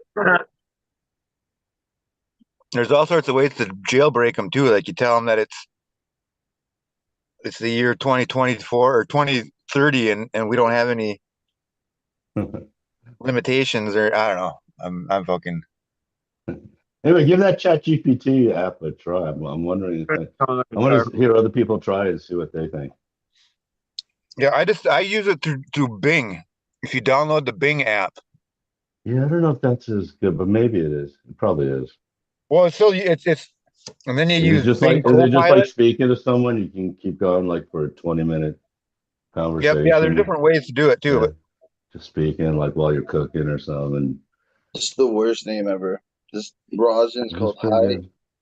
fructose corn syrup. What but the fuck is Grok that? is the new one. That's The the one that's least supposed to desirable be. product. Fuck Yeah, yeah, I don't know. Grok's supposed to be above and beyond that. Grok, that's from fucking no, I wouldn't trust anything that it says on this fucking earth anymore. But not Anthropic, Yeah, I think it's from what's the Anthropic. fucking company, Claude. Where the fuck is Claude? Anyway, Claude Claude's is from. Is that really, really Tesla good. or Facebook? Pardon? Yes. Facebook and Not from Tesla have Facebook. some sort. I can't keep track of them all. Fuck, it's Yeah. not. Yeah, there's so many now. Holy shit. Anyway. I've tried Claude a few times. The crazy thing about Claude for the longest time is it has a really long context menu, although they say that Google's Gemini is going to have a way longer context menu when it, I guess, comes out for public use. Anyway, but Google has been talking a big fucking game for a couple of years now. Honestly, they've been getting clowned on by this stuff. Basically, with Claude, you can feed it a couple of novels, and so you can talk to it for a super long time. So the context menu is how much information it can keep up in its mind, and it's a lot more than GPT. So anyway, Yeah, like they'll feed like a whole entire novel in there, and then they'll just switch out one sentence, and it'll have the language model pick out that sentence that it or find that one sentence that was seemed off. All right, I'm gonna call it for Yeah. myself. I hope everyone has a good day. Have a good one. 420. there's Oh yeah, I actually ordered a Mint Mobile SIM card, so it should be here. They gave it to me for free with a 7-day trial. So I went on they have an app. I downloaded the Mint Mobile app, and I was like, oh shit. I was like, all right, let's see if I can get a SIM card here before the Saturday. So I ordered it today at like 11 in the morning. Did Ryan Reynolds personally deliver it? I hope so. he But did yeah, in a Daredevil, not a whatever the fuck that guy's suit is. Deadpool. Deadpool. Um, they give you a 7-day free trial, and they sent the SIM card free. 250 minutes, 250 texts, 250 megabytes of data. Not a lot, Kind but of like a Yeah, hotel nice. bar though. If you like start to text somebody, it's going to cost you $100 per text or something. I think they limit 250, 250, 250. So 250 text, 250 minutes, 250 data megabytes. Um, I just need the SIM card so I can just get the service. You know what I mean? I gotta set up the SIM card, get my number transferred over, and then I can just start paying for their service. But be Jesus safe, Christ. everyone. This later smash, I just randomly interrupted you. Okay, to be fair, there is like a leaf in there, but this is you probably can't see it. This is my Medtainer. I fucking swear by this thing. My last one broke and I bought a new one because I love these things so much. They're a little bit big because honestly, it looks like a fucking wiener in your pocket, frankly, but they're airtight, so you can't smell it, all over the place. And they're much smaller than most of like the weed pouches and stuff that I've seen. So anyway, I swear by these fucking things. And this one has a grinder too built in, which I actually love. Anyway, I was just laughing because it's like, fuck, it's nice to have good weed again. I've been out of good weed for a while. We just basically had some of the freaking last year's harvest that didn't go super well. And oh man, it hasn't been the best time with weed. So I had yesterday, I was traveling around a little bit with some lemon tree in here. and it still smells like bright ass fucking lemon. Like basically somebody squeezed a lemon in there. It's incredible. Anyway, that's one thing I forgot to talk about earlier. It's a lot easier for me to smoke. Of course, now that we're leaving, I'm going to think about talking about this. But anyway, it's way easier for me to smoke my pipes here. Last place I was, the most convenient place for me to smoke my pipes would have been basically around my plants. And even though I think the chances of getting tobacco mosaic virus from my pipe tobacco is like 1 in a fucking trillion, it's still a chance. So I was like, man, I'm just not going to do that, honestly. But so I've been getting back more into my pipes. And as a result of that, also, I watch a lot of YouTube, and I don't really watch TV, but I do watch YouTube. And I've been watching some of the pipe YouTubers basically on YouTube. Obviously, that's a fucking stupid sentence.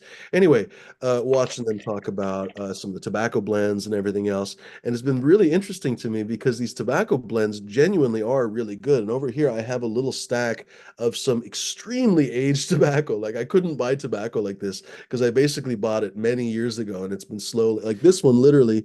This company went out of business, and so this you can't buy this basic. I mean, you can buy it for a price, but it's a pretty high price, honestly. This one is very rare from McClellan.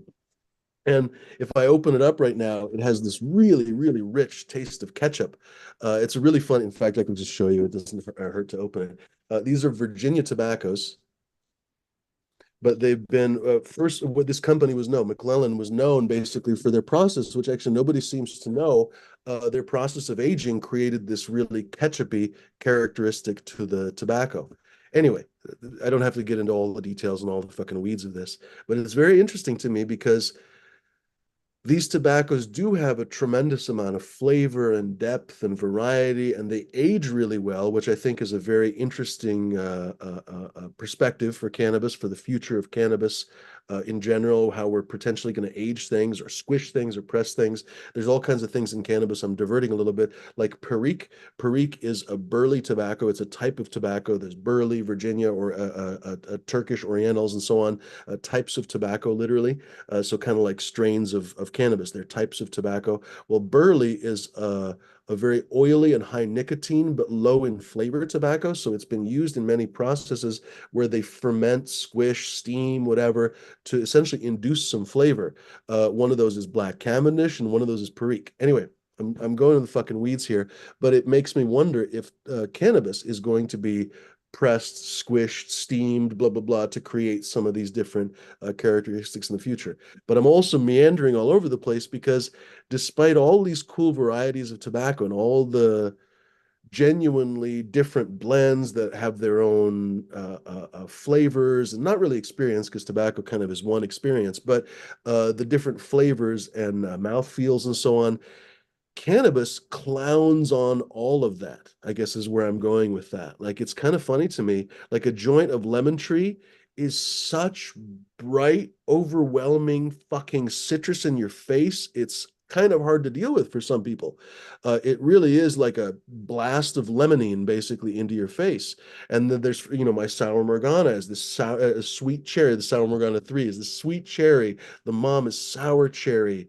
We were talking about Black Lime Reserve, this fucking vibrant lime, where you can get everything from lime urinal, like urinal cake, which is probably the strongest. You could even look up Mean Gene talking about this. I had it from the Kaffir Lime.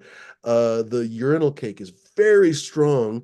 It'll really punch you, even as a strong smoker. You'll get a punch to the fucking face from it, but it tastes like vaping a urinal cake, which is I don't know. Unless you're into that, it tastes like vaping a fucking urinal cake, and 9 out of 10 men I think are going to pass on that. The 10th is basically Yo Mama. That wasn't a very good joke, but I tried. But one of my favorites is the lime popsicle. Flavor profile of that. It's like smoking a lime popsicle. It's not hints of lime like with tobacco. You'll get hints of chocolate and hints of berry and blah blah, but you won't get this overwhelming mouth coating berry. Super Boof, for example, this mouth coating berry orange. I mean, literally, your entire mouth is just absolutely emblazoned in fucking cherry orange for a few minutes, honestly. If you don't take a drink of something, you're going to continue tasting that. Or grape gas. You get this it's like dipping your mouth in gasoline and grape syrup. It's fucking delightful. Like overwhelming gasoline with a little bit of grape on the back end. You don't get that from tobacco. And it's just Most very of the tobaccos interesting. are the flavors are like artificial flavors, though, I'd want to say. Not most, but I know what you mean. A lot of the aromatics, and actually many tobaccos, for example, black Cavendishes in the US, a lot of them are flavored. They're either cased or topped. There's a difference, but basically something is added. You're not wrong, but not all of the tobaccos are like that. So if you get a very strict Virginia Perique blend, most of the time it'll be unflavored, or they might add a slight casing to like a little bit of honey or something like that. I guess I'm just thinking like They a literally cherry. add honey. For some reason, cherry comes to my mind when it comes to Cherry is tobacco. the big one for the fake ones. Yeah. They'll use an artificial. So the U.S. uses, in many cases, when you get black Cavendish from overseas, most of it doesn't have flavorings, but most of it from the U.S. does have flavorings. It's a way to kind of save shitty tobacco, basically. So you'll get like the dark, gloopy, aromatic blends that smell super nice for non-smokers. Those are the ones that are just cased to fuck. It's like half molasses, half whatever the fuck, blah, blah, blah. None of that is, I mean, tobacco's not great for you to smoke anyway, but that stuff can't be good for you to smoke either. Uh, but for example, strong Virginia Perique blends, they don't necessarily have to be cased or topped, or a good English blend or something. Anyway, conversations for another day. We don't have to get it completely into the weeds on tobacco and stuff, but it's been very interesting to me to see the disparity in these things. Like there's just a level of uh, how do I put this? A level of possibility in cannabis that nothing else can really touch. Like tobacco is a very compelling product, and I quite love tobacco. It's a product with a very rich history, organic growers, you name it. But there's just not the variety like there is with cannabis, and there's not the possibility of variety that like there is with cannabis. I do still have some wild tobacco seeds that I might actually have a chance to plant this year. Now I can't think of where I put them, but I saw them the other day and I was like, fuck, I should plant these. Uh, Somebody on the show sent them. I don't even remember who sent them to me, unfortunately, but a couple of years ago, somebody sent me these seeds and was like, oh man, Fumi, these are actually a little bit psychedelic. So I'd love to try the psychedelic cannabis. That would be something else. Sorry, tobacco. Maybe tobacco does have the possibility that the cannabis does if we went back into the gene pool a little bit. Anyway, Talking conversation about for the day. Go ahead, Hardcore. talking about aging, what do you think about Ray Kurzweil saying that we're going to reach they call it the longevity escape velocity in 5 years, which in other words, in 5 years, if you're alive in 500 years, you could very well be alive in 500 years because they say that we're solving aging. I mean, it's possible. He's definitely been working on that. How do I put it? I guess that's one of his big hobbies. He's really like weird guy, honestly. You talked about him a long time ago, and I was like, "Fuck, who is that?" I couldn't think of the guy's name, and so I looked him up and like, "Oh, I fucking know who that guy is." Anyway, he's like active. He's kind of like Noam Chomsky or something. He's active in all these other fields that are not his main field. But anyway, he's apparently obsessed with living forever and aging. And unfortunately, he's like 72 or 73, so he may not be able to get there. But I don't doubt it necessarily, but I don't necessarily believe it because just today I read something on Reddit where I guess they just came out with a study that there's been all these weird tech vampires. People call them tech vampires, like Peter Thiel and that one guy that apparently is like drinking his son's blood or whatever to live forever. Oh, And people have been saying, nice, T. People have been saying these people are just fucking lunatics, right? But evidently, besides the fact that they are lunatics, there might well be some truth to, as the article said, young plasma lowers effective age in test mice. So they basically tested elderly mice by injecting them with the plasma of young mice and seeing if there was an effect to that. And sure enough, there was a noticeable decrease in effective age. They apparently move better. Their cholesterol goes down, all this random shit basically people have been talking about. So stuff like that, gene therapy, AI assisted gene therapies, that shit may Don't forget explode in the next fecal years. transplant, fecal Fecal transplant. transplant, your mama's really into that.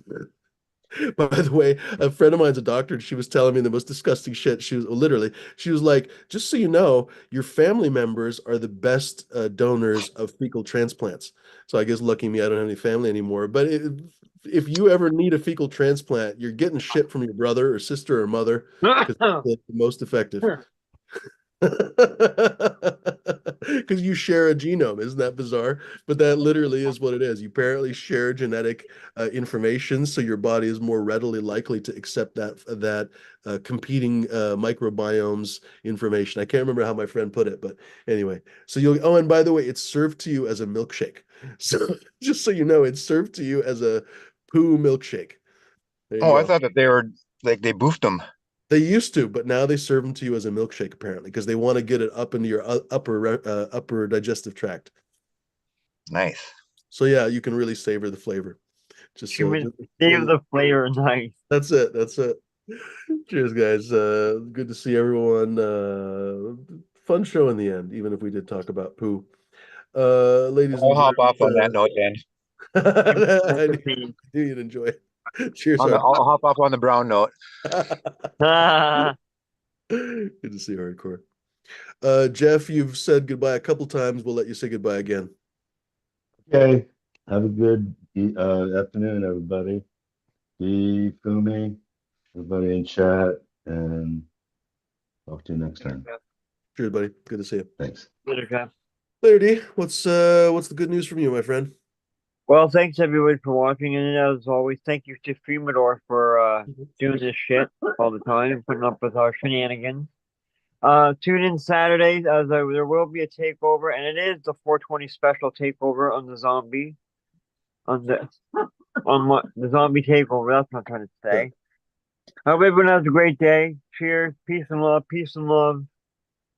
Later, folks. There, D.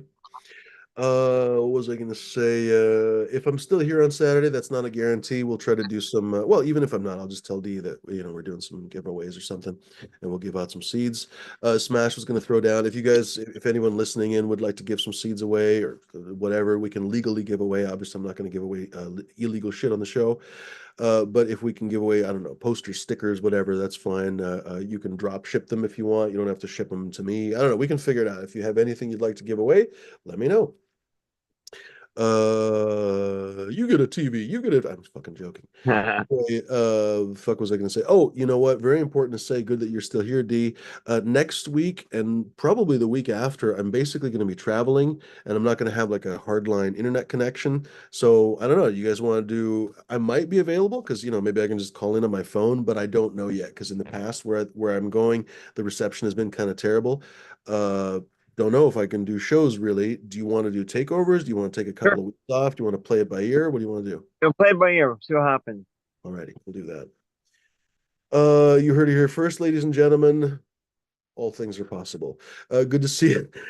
Howie is impressed with the poo shakes. CTC's in the house. Everyone take a poo now, so get into sync. That's right. We'll all be aligned, so we can potentially share one big like a circle jerk, but with poo shakes. No, that's pretty disgusting. Human centipede. Well, that we managed to top ourselves. Yeah, we really managed to top ourselves with the earlier disgustingness. Cheers, ladies and gentlemen. We can't possibly top that. Thanks very much for hanging. Go visit fumidoro.com, ladies and gentlemen, for merch and, of course, the obvious genetic preservation kits. Other than that, my friends, we'll see each other soon. Thanks very much for hanging. Be kind, be decent, be gentle. Don't be fucking pricks, dicks, or lunatics. Adios. Thanks for hanging. Puff something wonderful. Later, D. Thanks for being here, my friend. And